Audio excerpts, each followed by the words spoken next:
Oi, nessa aula a gente vai conversar sobre a fisiologia da pele, um assunto extremamente importante quando a gente pensa nas feridas. Para a gente tratar uma ferida, para a gente entender a etiologia e todas as características, a gente precisa, acima de tudo, entender sobre a nossa pele.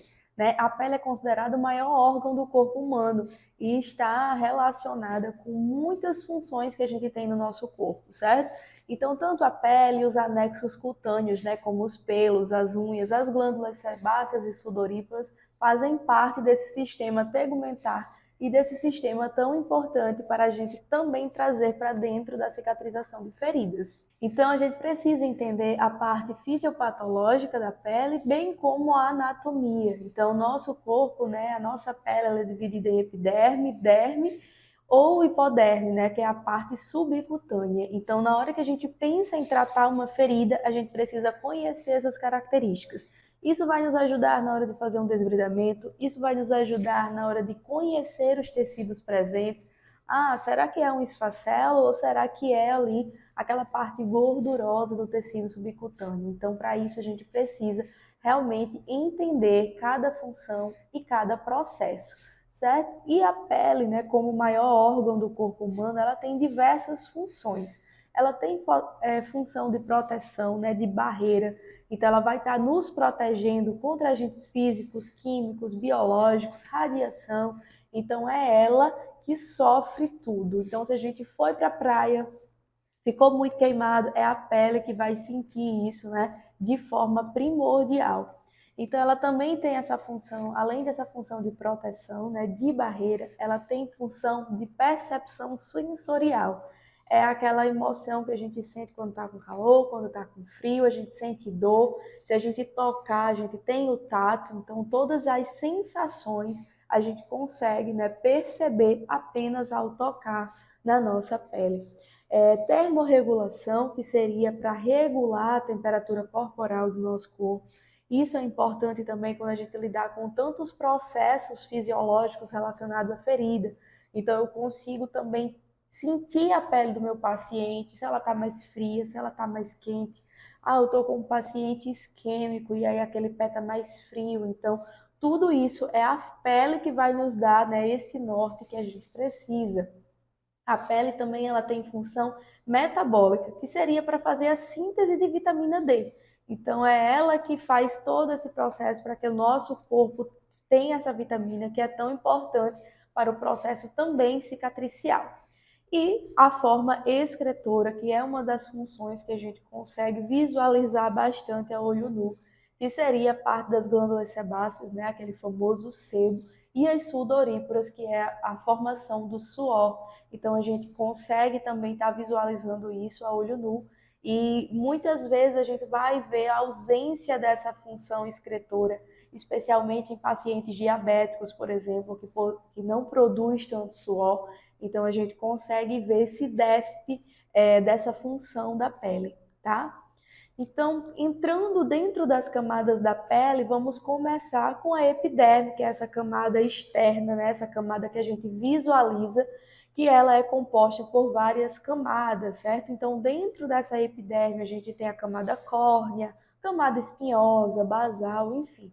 Então, é uma sequência de camadas até chegar à nossa próxima camada, que seria a derme, certo? A principal função dessa epiderme seria proteção do organismo e constante regeneração da pele. Então é muito comum, eu me cortei na cozinha, fiz um cortezinho aqui na faca e a gente vê que logo o nosso dedo ele se regenera. A pele se transforma muito rápido, então faz parte da fisiologia do nosso corpo. As feridas elas vão cicatrizar sempre pelo fato de ter essa função, né, de constante regeneração. Mas quando a gente traz para o tratamento de feridas, a gente muitas vezes precisa dar esse empurrãozinho, porque vai ter outros fatores, né, que vai estar atrapalhando essa cicatrização. Mas o nosso corpo por si só, ele já funciona dessa forma. A nossa epiderme, ela também impede a penetração de micro-organismos. Ela está ali batalhando sempre, né, produzindo para que a gente não tenha ação, né, ruim em outros fatores, né, a questão da absorção também da radiação ultravioleta do sol, é ela que previne as perdas dos fluidos e eletrólitos, né? Se a gente pensar em um paciente idoso que está desidratado por conta de alguma função, a gente percebe que a pele é a que mais sofre. E a pele fica ali realmente tentando trabalhar para que aquele paciente não perca tantos eletrólitos. Por isso que a pele fica tão ressecada, porque ela está doando dela para outros locais que está precisando, certo? Então a epiderme é uma das camadas assim que vai ter muita importância, né, na nossa vida e no processo cicatricial. A segunda camada seria a derme, que é aquela camada intermediária que é constituída por muitas fibras de colágeno e elastina. Então é aquela camada que a gente consegue muitas vezes visualizar em feridas mais profundas e que a gente precisa que ela trabalhe de forma efetiva, produzindo, né, as fibras de colágeno, que isso vai ajudar a questão cicatricial. Ela que promove a sustentação da epiderme e tem participação em todos os processos fisiológicos e patológicos do órgão cutâneo, certo? Então ela vai estar sempre ali coladinha com a epiderme fazendo o seu trabalho.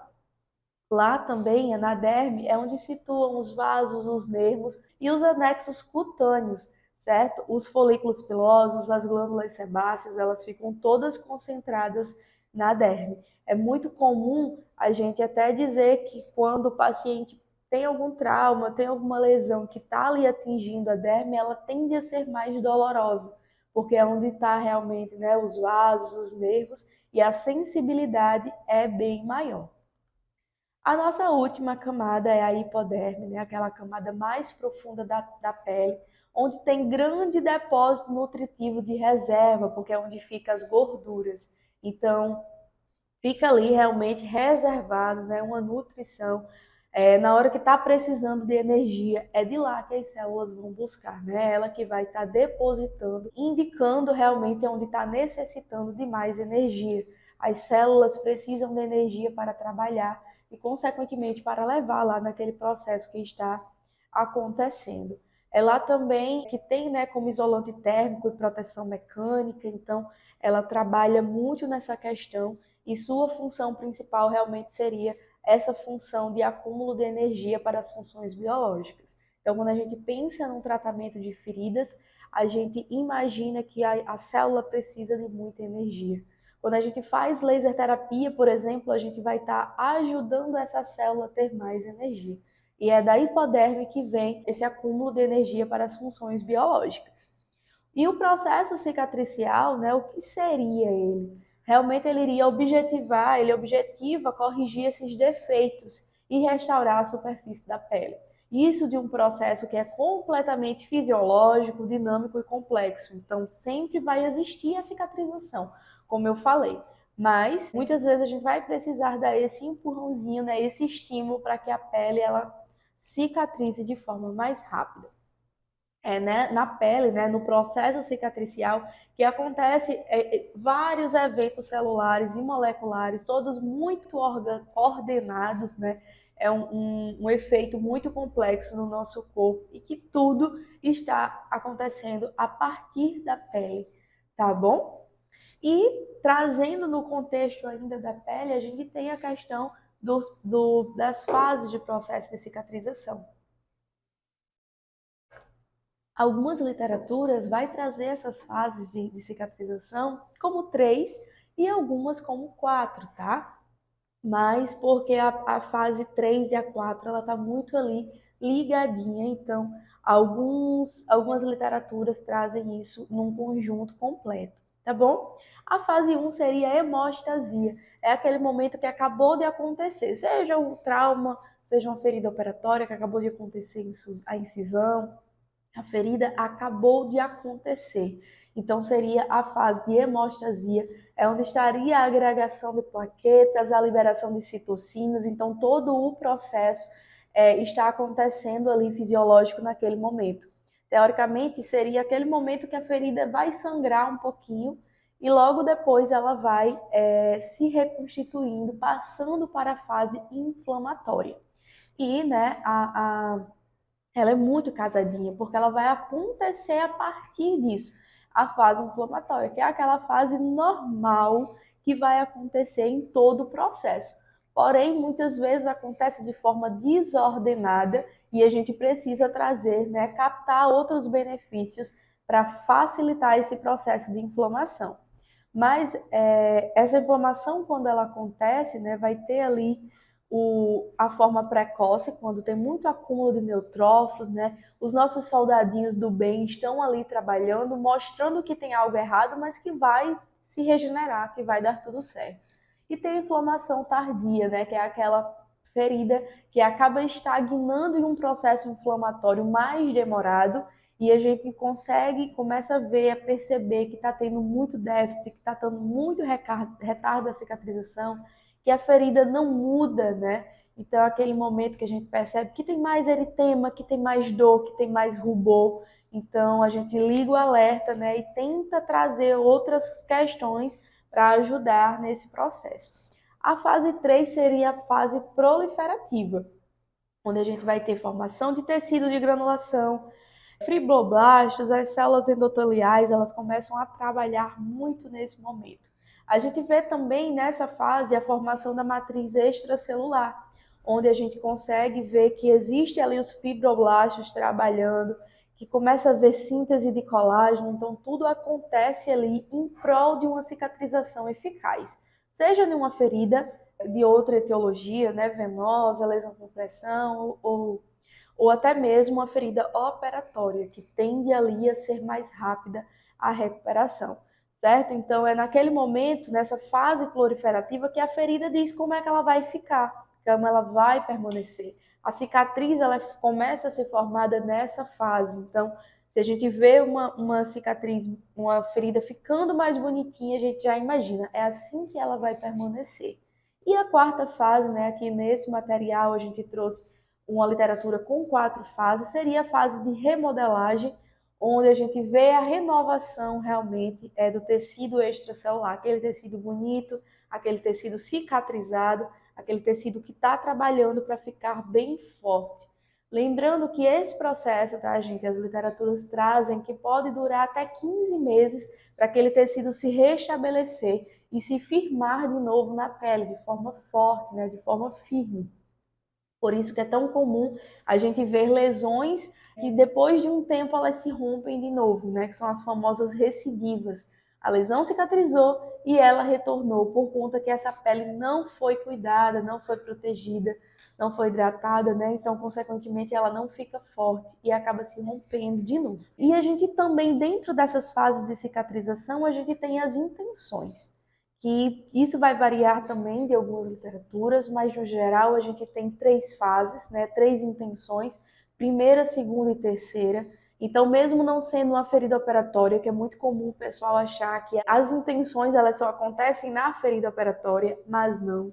Qualquer ferida ela passa por essas fases, né? Uma ferida aberta, que normalmente deveria ser ferida aberta, tecido de granulação e cicatriz. Então, seriam as fases, né? Seriam o processo normal.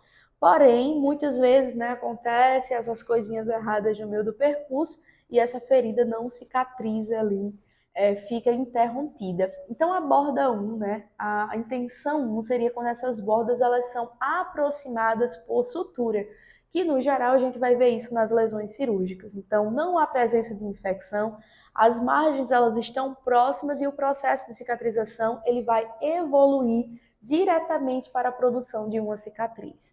A intenção número 2 seria quando essas bordas elas são mantidas abertas espontaneamente. Então, as feridas que a gente conhece, né? Uma lesão venosa, por exemplo, então existe a ferida aberta ali. Então, ela não passa pela primeira fase, tá bom? A ferida ela é preenchida com esse tecido de granulação e que pode, muitas vezes, acontecer os processos inflamatórios, né? Que seria realmente o pus, seria o exudato, né? Seria o esfacelo, que estaria ali formando aquele tecido que pode estar vindo também seguido de uma infecção, tá bom? Então essa seria a intenção número 2. E a 3 seriam quando essas feridas elas são deixadas abertas, tá? Para tratar a infecção e não necessariamente, muitas vezes ela pode voltar posteriormente para ser suturada ou ela pode ser mantida aberta até a cicatrização completa. Então, dentro das fases de cicatrização, a gente vai incluir essas intenções, tá bom? E trazendo nesse contexto, né, de ferida, a gente precisa realmente conhecer todos esses aspectos e entender especificamente que a cicatrização ela visa reconstruir tanto de forma estrutural e funcional. Então a gente precisa se preocupar quanto a isso ao nosso paciente. Não dá para imaginar que o nosso paciente ele vai cicatrizar a ferida e que você depois não vai se importar. Né? Então a gente precisa pensar e se preocupar especialmente na função, né, daquele tecido comprometido. Então ele precisa continuar em sua plenitude, atuando de forma positiva. Então não a gente sempre tentar trazer, eu tenho uma cicatriz no braço, só que essa cicatrização não foi bacana, eu não estimulei esse tecido, eu não trabalhei na reconstrução estrutural de forma positiva e acaba que a funcionalidade do meu braço ele não acontece mais devido a uma cicatriz.